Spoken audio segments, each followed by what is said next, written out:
I'm incredibly grateful that we were recognized, that there's so many great shows out there right now, just in general, shows that were nominated, shows that weren't nominated.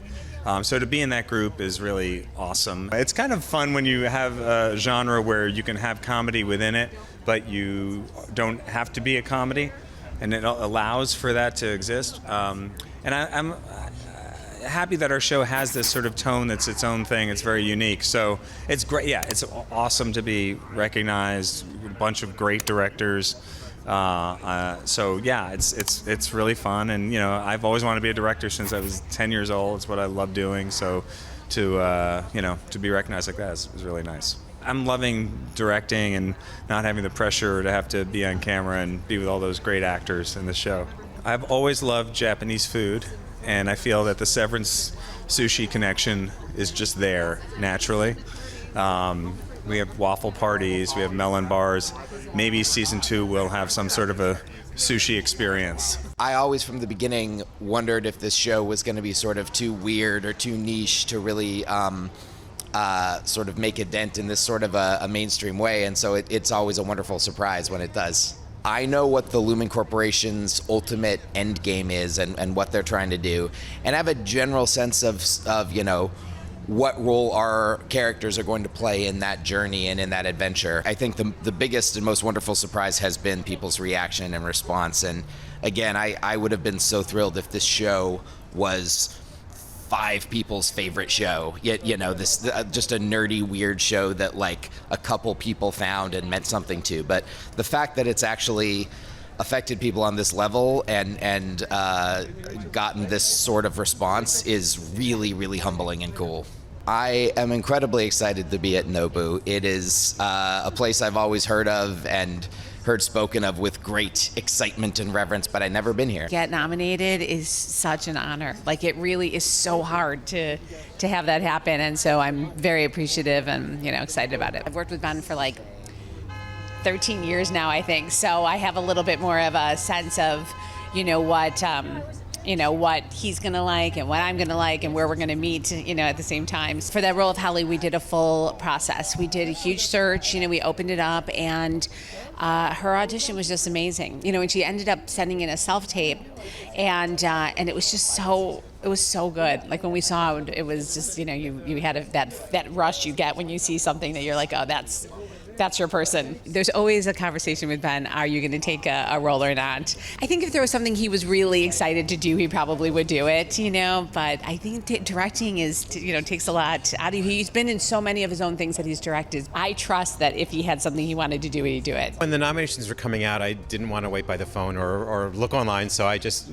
was busy, and then I started hearing dings on my phone, so I thought something good happened, so that's how I found out. Severance is, it's kind of mysterious. It's not like, oh, I know who these people are by where they live or where they work, so that's told through the whole collaboration of everyone together. Adam Scott plays Mark, and for his house, we wanted it very minimal and very sad. His brother-in-law and his sister live in a beautiful Frank Lloyd Wright-inspired house, and that's filled with lots of character and warm wood tones, and so that's the opposite of where he lives. We started making this at the height of COVID, and like so many people that were making things at that time, it was a challenge, but it brought us all really close, so it's such a special time to get to celebrate the work everyone did on the show in this way. I think we talked a lot, Ben and Dan and Adam and I talked a lot early on about her being sort of the sense of emotional sobriety on the show. She's not severed.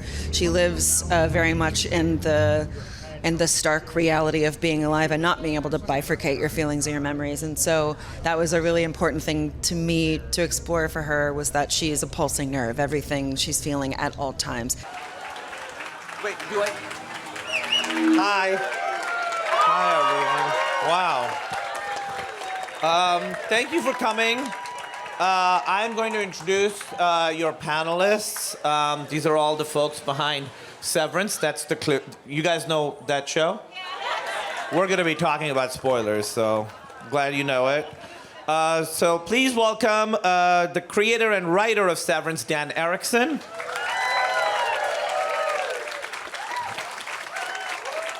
The executive producer and director, Ben Stiller.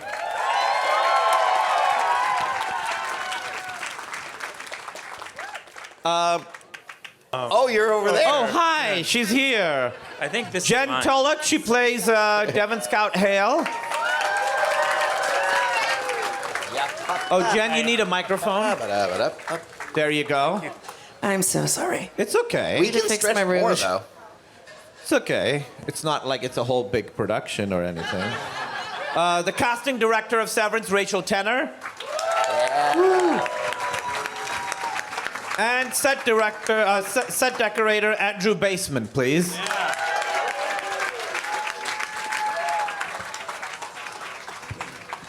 So, thank you guys all for being here. I wanted to ask you, what happens in season 2 in great detail? Go. And I heard that you'd been working on this show for 10 years. And how much has that script changed since 10 years ago to when Ben read it?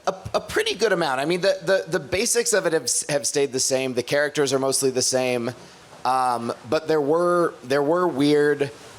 I would say the original version of it was a bit more towards this like heightened kind of Terry Gilliam Brazil, where there was almost more of a sense of magical realism to it.